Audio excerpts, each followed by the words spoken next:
ഞെട്ടിക്കുന്ന സംഭവങ്ങളാണ്. അതായത് റിപ്പോർട്ടർ ചാനൽ സ്വാർത്ഥ താല്പര്യങ്ങളോടുകൂടി കെട്ടിച്ചമച്ച ഒരു ആരോപണമാണ് ഇത് എന്നുള്ളതിന്റെ ഞെട്ടിക്കുന്ന വിവരങ്ങളാണ് ഇപ്പോൾ പുറത്തു വന്നിരിക്കുന്നത്. അഗസ്റ്റിൻ സഹോദരന്മാർക്കെതിരായിട്ടുള്ള നടപടികളുമായി മുന്നോട്ട് നീങ്ങിയ ആളായിരുന്നുവെന്നും അതിന്റെ അടിസ്ഥാനത്തിൽ ഈ അഗസ്റ്റിൻ സഹോദരന്മാർക്ക് നേരത്തെ തന്നെ അയാളോട് ഒരു പാകായും വൈര്യവും ഉണ്ടായിരുന്നു എന്നുമുള്ള വാർത്തകൾ അവിടെ കിടപ്പുണ്ട്. മുട്ടിൽ മരമുറി കേസിൽ കൃത്യമായിട്ടുള്ള നിലപാടുകൾ എടുക്കുന്ന ആളാണ് ഈ ബെന്നി എന്നുള്ളതുകൊണ്ട് ഈ ബെന്നിക്കെതിരെ ഈ ആൻഡോ അഗസ്റ്റിനും ഈ റോജി അഗസ്റ്റിനും ഇതിനു മുമ്പ് തന്നെ റിപ്പോർട്ടർ ചാനലിൽ കൂടെ അയാളെ കുരുക്കാൻ വേണ്ടിയിട്ടുള്ള ശ്രമങ്ങൾ പലപ്പോഴായിട്ട് നടത്തിയിരുന്നു. ഈ സ്ത്രീക്ക് റിപ്പോർട്ടർ ചാനല് ഈ മൊഴി കിട്ടാൻ വേണ്ടി 50,000 രൂപ കൊടുത്തു എന്നുള്ള ആരോപണമാണ് ഇപ്പോൾ ഉയർന്നിരിക്കുന്നത്. റിപ്പോർട്ടർ ചാനലിലെ റിപ്പോർട്ടർ കൈക്കൂലി കൊടുത്തിട്ടാണ് ഇവരെ കൊണ്ട് ഈ ആരോപണം ഉന്നയിപ്പിച്ചിരിക്കുന്നത്. ഒരു സമുന്നതനായിട്ടുള്ള ഒരാളാണ് ഇവരെ ഈ മൊഴി പഠിപ്പിച്ചത് എന്നുള്ള വിവരവും ഉണ്ട്. നമസ്കാരം.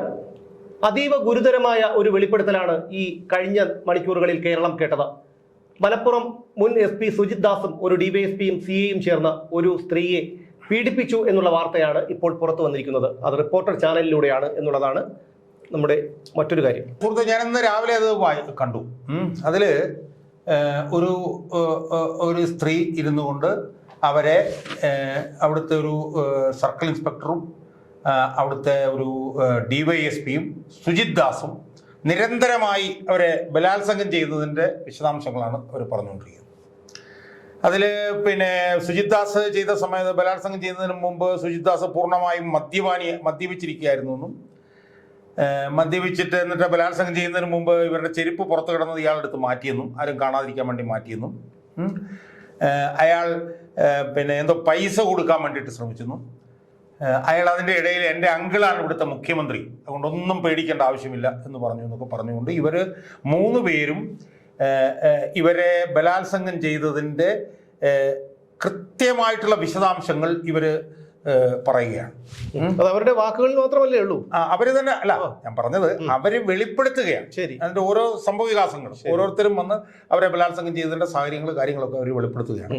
അവർ വെളിപ്പെടുത്തുന്നത് റിപ്പോർട്ടർ ചാനലിന്റെ സീനിയർ റിപ്പോർട്ടറായിട്ടുള്ള TV പ്രസാദ് എന്ന് പറഞ്ഞിട്ടുള്ള പ്രസാദിനോടാണ് വെളിപ്പെടുത്തുന്നത്. പക്ഷേ അത് സംബന്ധിച്ച് ഇപ്പോൾ വന്നിരിക്കുന്ന വിവരങ്ങളെന്ന് പറയുന്നത് ഞെട്ടിക്കുന്ന സംഭവങ്ങളാണ്.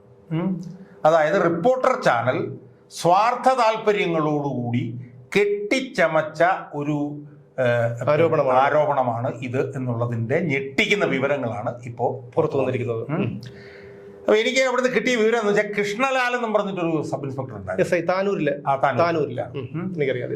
അയാൾ മറ്റേ കസ്റ്റഡി മരണം ജെഫ്രി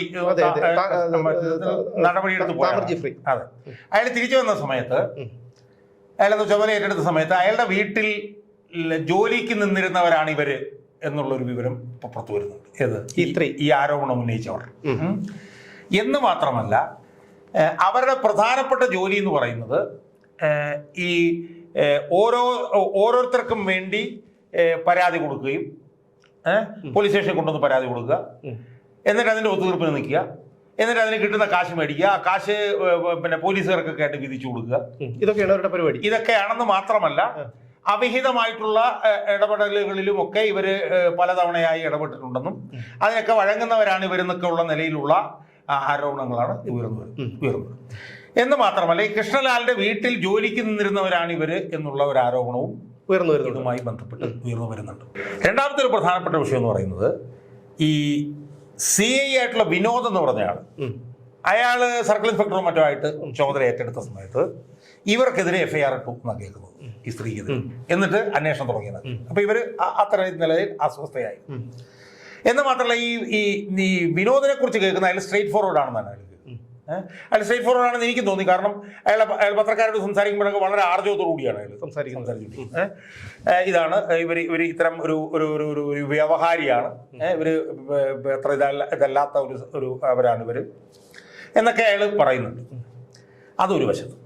മറുവശത്ത് ഒരു DYSP ബെന്നി ഇവരെ ബലാത്സംഗം ചെയ്തു പറയുന്നുണ്ട്. ആ ബെന്നിയെ കുറിച്ച് നമ്മൾ 2-3 കാര്യങ്ങൾ നമ്മളൊന്ന് അറിയേണ്ടതുണ്ട്. ആ ബെന്നി ശരിക്കും TP ചന്ദ്രശേഖരൻ വധക്കേസിന്റെ അന്വേഷണ സംഘത്തിൽ ഉണ്ടായിരുന്ന ഒരു ഫോർത്ത് റൈറ്റ് ആയിട്ടുള്ള ഒരു ഓഫീസർ ബെന്നി.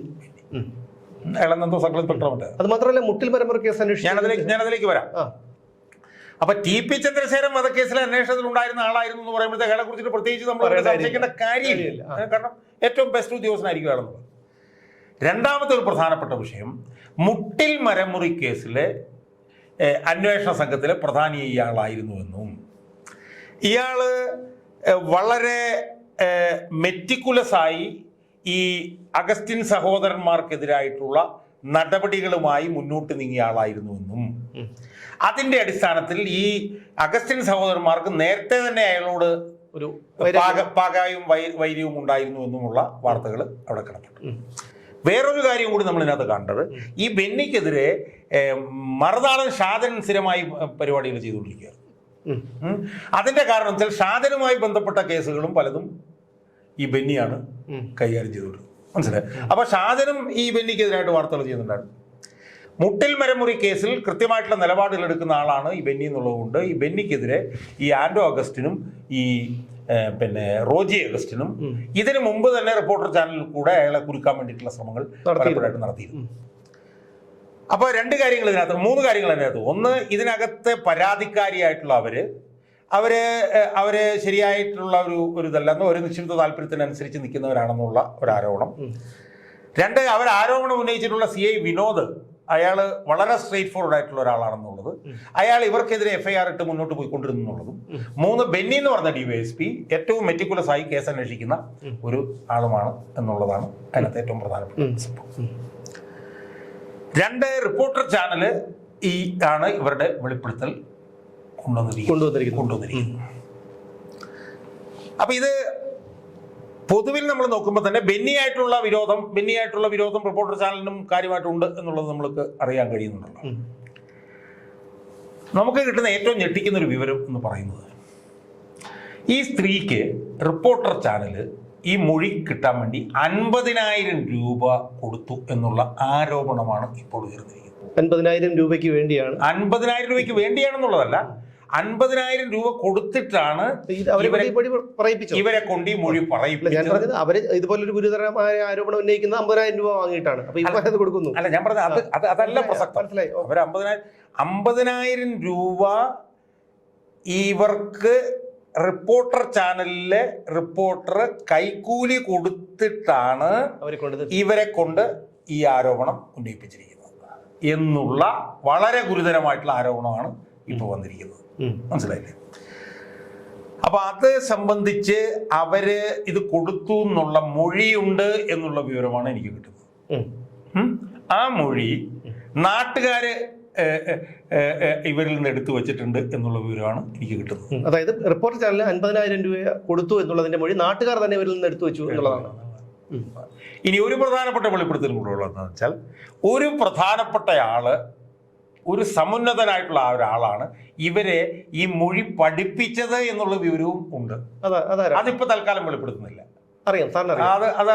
എന്തായാലും ഒരു ആകാംക്ഷയോട് ചോദിക്കുന്നതാണ്, രാഷ്ട്രീയത്തിലുള്ള ആളാണ്? അല്ല, രാഷ്ട്രീയത്തിലുള്ള ആള് തന്നെ. ശരി. മൊഴി അപ്പൊ ഇതിനകത്ത് വരുന്ന രണ്ട് പ്രധാനപ്പെട്ട കാര്യങ്ങൾ. ഒന്ന്, പണം കൊടുത്ത് മൊഴി മേടിച്ചു.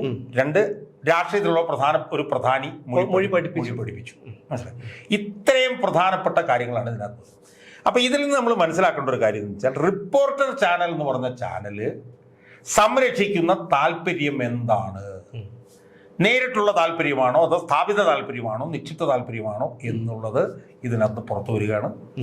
ഇത് സംബന്ധിച്ച് റിപ്പോർട്ടർ ചാനല് കാര്യകാരണ സഹിതം ജനങ്ങൾക്ക് വിശ്വാസമുള്ള രീതിയിൽ ഇതിന് മറുപടി പറഞ്ഞില്ല എങ്കിൽ റിപ്പോർട്ടർ ചാനൽ ഇതുവരെ കെട്ടിപ്പൊക്കൊണ്ടുവന്ന ആധികാരികത മുഴുവൻ റിപ്പോർട്ടർ ചാനലിൽ ഇപ്പോൾ തന്നെ ആധികാരികത ഇല്ല സാർ അത് മനസ്സിലാക്കൂ. കാരണം ഇവിടെ പല വാർത്തകളും റിപ്പോർട്ട് ചെയ്യുന്നത് വാസ്തവ വിരുദ്ധമായിട്ടാണ്. അതിലുപരി മുട്ടിൽ മരമുറി കോടികളുടെ കൊള്ള നടത്തിയവരാണ് ആ പണം കൊണ്ട് ഈ ഒരു റിപ്പോർട്ടർ ചാനൽ എന്നുള്ളൊരു മാധ്യമം വാങ്ങിയത്. പക്ഷേ ഞാൻ ഈ പറഞ്ഞത് ഇതിനൊന്നും എനിക്കൊരു തർക്കവുമില്ല. ഇത് ഏറ്റവും കൂടുതൽ പരസ്യമായി പുറത്ത് പറഞ്ഞിട്ടുള്ള ആളും ഞാനാണ്. പക്ഷെ ഇതൊക്കെ ആണെങ്കിലും കൂടുതൽ കാഴ്ചക്കാർ അവർക്കാണ് ഉണ്ടായിരുന്നത് എന്നുള്ളൊരു വസ്തുതയാണ്. മനസ്സിലായില്ലേ? ഇപ്പൊ റിപ്പോർട്ടർ ചാനൽ ചെയ്യുന്ന വൃത്തികേടുകൾ എന്ന് പറഞ്ഞു കഴിഞ്ഞാൽ, ഞാൻ ഏറ്റവും പുതിയൊരു കാര്യം പറയാം. അതായത് അവർ ചെയ്യുന്നത് എന്താണെന്ന് വെച്ചാൽ, ഈ സിനിമാ മേഖലയിൽ നടിമാരെ കൊണ്ട് അവർ വെളിപ്പെടുത്തും. നടി വന്നിട്ട് വെളിപ്പെടുത്തുമ്പോഴത്തേക്ക് അതിൻ്റെ വ്യൂവർഷിപ്പ് മുഴുവൻ അവർക്ക് മേടിക്കും. എന്നിട്ട് എന്ത് ചെയ്യും? ആ വെളിപ്പെടുത്തൽ കൈകാര്യം ചെയ്യുന്ന ഈ അരുൺകുമാർ എന്ന് പറഞ്ഞവൻ തന്നെ ഈ വെളിപ്പെടുത്തൽ നടത്തിയ ആ സ്ത്രീയെ ചോദ്യം ചെയ്യും. ചോദ്യം ചെയ്ത് സ്വാഭാവികമായും ചോദ്യം ചെയ്യുമ്പോൾ എന്താ സംഭവിക്കുന്നത്? ഞാൻ ആ സ്ത്രീയുടെ ഭാഗത്താണ്. കാരണം എന്താണെന്ന് വെച്ചാൽ ആദ്യമായൊരു അനുഭവം ഉണ്ടാകുന്ന ഒരു സ്ത്രീ ആ സ്ത്രീയോട് ഈ വന്നിട്ട് ഡിസെക്ട് ചെയ്യുന്ന പോലെ പെട്ടെന്ന് ചോദ്യങ്ങൾ ചോദിക്കുക. സ്വാഭാവികമായും അവർക്ക് ടെൻഷൻ വരുമ്പോഴത്തേക്ക് നിവിൻ പോളിയുടെ കാര്യം തന്നെ. നിവിൻ പോളിയുടെ കാര്യത്തിലൊക്കെ ഞാൻ കാര്യമായിട്ട് ഇടപെട്ടിട്ടുണ്ട്. എനിക്ക് അതിനെക്കുറിച്ച് കൃത്യമായി അറിയാം. എനിക്ക് നല്ലപോലെ അതിന്റെ മുഴുവൻ കാര്യങ്ങളും അറിയാം. അപ്പം അടിസ്ഥാനപരമായി വരുന്നൊരു പ്രശ്നം എന്താ? ഒരു പീഡനത്തിനിരയാകുന്ന ഒരു സ്ത്രീ ആ സ്ത്രീയെ വിളിച്ചിട്ട് നിങ്ങൾ അങ്ങനെയല്ലേ, നിങ്ങൾ ഇങ്ങനെയല്ലേ, മറ്റേ മറിച്ചല്ലേ ചോദിക്കുമ്പോഴത്തേക്ക് അവർ എന്ത് ചെയ്യും? അവർ പരസ്പര വിരുദ്ധമായി അവർ പറഞ്ഞു പോകും. അല്ല സാറേ, ഞാൻ ഒരു കാര്യം ചോദിച്ചോട്ടെ സാറേ, ഈ പറയുന്ന നിവിൻ പോളിക്കെതിരെ ആരോപണം ഉന്നയിച്ച സ്ത്രീയുടെ ബാക്ക്ഗ്രൗണ്ട് അറിഞ്ഞുകൊണ്ട് തന്നെയാണോ സാർ സംസാരിക്കുന്നത്? ബാക്ക്ഗ്രൗണ്ട് ഒക്കെ എനിക്കത് മുഴുവൻ അറിയാം. എനിക്ക് നിങ്ങളെക്കാൾ കൂടുതൽ അത് അറിയാമെന്ന് മാത്രം ഇപ്പൊ കരുതി വെച്ചാൽ മതി. അപ്പം ഒന്നെന്താണെന്ന് വെച്ചാൽ വെളിപ്പെടുത്തുന്നതിന്റെ ഭാഗമായി വ്യൂവർഷിപ്പിക്കും മേടിക്കുന്നു. വെളിപ്പെടുത്തിയതിന് ശേഷം ആ വെളിപ്പെടുത്തൽ നടത്തിയിട്ടുള്ള സ്ത്രീയുമായിട്ട് സംസാരിച്ചിട്ട് അതിനകത്ത് കോൺട്രഡിക്ഷൻ ഉണ്ടാക്കിയിട്ട് അതിന്റെ വ്യൂവർഷിപ്പും ഇങ്ങനെ മേടിക്കുന്നു. മനസ്സിലായില്ലേ? ഇത് ഇയാൾ ചെയ്യുന്നതിന്റെ കാരണം എന്താണ്? ഇയാൾ ചെയ്യുന്ന ആളാണെന്ന് പറയാൻ കാര്യം എന്താണ്?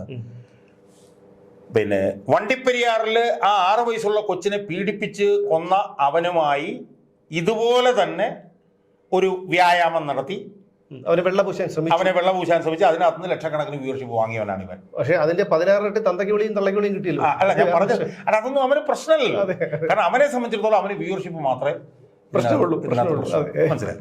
പക്ഷെ ഇപ്പൊ ഇതിനകത്തുനിന്ന് വന്നൊരു കാര്യം എന്ന് പറയുന്നത് ഇവന്മാരുടെ അടിവേര് തോണ്ടുന്ന സംഭവമാണ് ഇതിനകത്തൂടെ വന്നിരിക്കുന്നത്. ഒന്ന്, ആ സ്ത്രീയുടെ തന്നെ വിശ്വാസ്യത സംബന്ധിച്ചിട്ടുള്ള തർക്കം. ആ സ്ത്രീയെ ഉപയോഗിച്ചുകൊണ്ട് ഇവർ 2 പോലീസ് ഉദ്യോഗസ്ഥന്മാർക്കെതിരെ നടത്തിക്കൊണ്ടിരിക്കുന്ന മൂന്നാമത്തെ സുജിത് ദാസ് പറഞ്ഞാൽ അവൻ കള്ളനാണ്. അവനെ കുറിച്ചിട്ട് ഞാനൊന്നും പറയും. മറ്റു 2 പേരും മെറ്റിക്കുലസ് ആയിട്ട് കാര്യങ്ങൾ ചെയ്യുന്ന ആളുകളാണ്. 3, ഈ സ്ത്രീക്ക് മൊഴി കിട്ടാൻ വേണ്ടി പണം കൊടുത്തു എന്നും ഈ സ്ത്രീയെ മൊഴി പഠിപ്പിക്കാൻ വേണ്ടിയിട്ട് വേറൊരു രാഷ്ട്രീയ നേതാവ് ശ്രമിച്ചു എന്നുമൊക്കെയുള്ള ആരോപണങ്ങൾ വന്നതോടുകൂടി ഈ റിപ്പോർട്ടർ ചാനൽ എന്ന് പറയുന്നതിന്റെ പിന്നെ തീർന്നു. തീർന്നു. അതിന്റെ പ്രതിഫലനമാണ് ഇത്തവണത്തെ TRP റേറ്റിംഗ്. ഇത്തവണത്തെ TRP റേറ്റിംഗിൽ ഏഷ്യാനെറ്റ് ഒന്നാമതായി, 24 രണ്ടാമതായി, ഇവന്മാർ മൂന്നാമതായി. അപ്പൊ ഇവന്മാരുടെ കള്ളത്തരം ജനങ്ങൾക്ക് മനസ്സിലായിരിക്കുന്നു. പക്ഷെ ഇതിന്റെ വ്യക്തമായിട്ടുള്ള തെളിവുകൾ ആണ് ഇതിനകത്ത് പുറത്തു വന്നിരിക്കുന്നത് എന്ന് മാത്രമല്ല, ഇവരുടെ ഈ മൊഴികൾ എടുത്തു വെച്ചിരിക്കുന്ന നാട്ടുകാരാണെന്ന് പറയുമ്പോഴത്തേക്കും നാട്ടുകാർക്ക് തന്നെ ഇതിനെക്കുറിച്ചുള്ള അഭിപ്രായം എന്താണെന്നുള്ളത് വളരെ വ്യക്തമായ കാര്യമാണ്. അപ്പം ഈ ചാനൽ ഉപയോഗിച്ചുകൊണ്ട് ഇവന്മാർ നടത്തുന്ന പത്രപ്രവർത്തനമല്ലെന്നും നിക്ഷിപ്ത താല്പര്യമാണെന്നും മുട്ടിൽ മരമുറി കേസിലെ വനം കൊള്ളക്കാര് മുട്ടിൽ മരമുറി കേസ് അന്വേഷിക്കുന്ന ഉദ്യോഗസ്ഥനെ കരിവാരി തേക്കാൻ വേണ്ടി നടത്തിക്കൊണ്ടിരിക്കുന്ന ശ്രമത്തിന്റെ പുതിയൊരു ഭാഗമാണിത് എന്നുള്ളത് നമ്മൾ മനസ്സിലാക്കണം. പക്ഷേ ഇതിനകത്ത് അടങ്ങിയിട്ടുള്ള ഏറ്റവും ഗൗരവതരമായിട്ടുള്ള വിഷയം എന്ന് പറഞ്ഞാൽ എന്താ? ഒരു സ്ത്രീക്ക് പണം കൊടുത്തിട്ട് ആ സ്ത്രീ ബലാത്സംഗത്തിന് വിധേയമായതാണ് എന്ന് പറയുന്നു. അതിന് ഏറ്റവും വലിയൊരു ക്രൈമാണ്. എന്നിട്ടത് വലിയ വാർത്തയാക്കുന്നു. എന്നിട്ട് അതിന്റെ പേരിൽ വ്യൂവർഷിപ്പ് മേടിക്കുന്നു. മനസ്സിലായി? അപ്പൊ ഇവന്മാര് കാശിന് കൊള്ളാത്ത, ഒരു ധാർമ്മികതയുമില്ലാത്ത, അധാർമികമായി ജനങ്ങളെ വഞ്ചിച്ചും പറ്റിച്ചും പണമുണ്ടാക്കുക എന്നുള്ള ഒരൊറ്റ ലക്ഷ്യം മാത്രമേ ഇവർക്കുള്ളൂ. ഇവർ നടത്തുന്ന മാധ്യമപ്രവർത്തനം അല്ല എന്നുള്ളതും ഇതിലൂടെ വളരെ വ്യക്തമായി തെളിഞ്ഞിരിക്കുകയാണ്.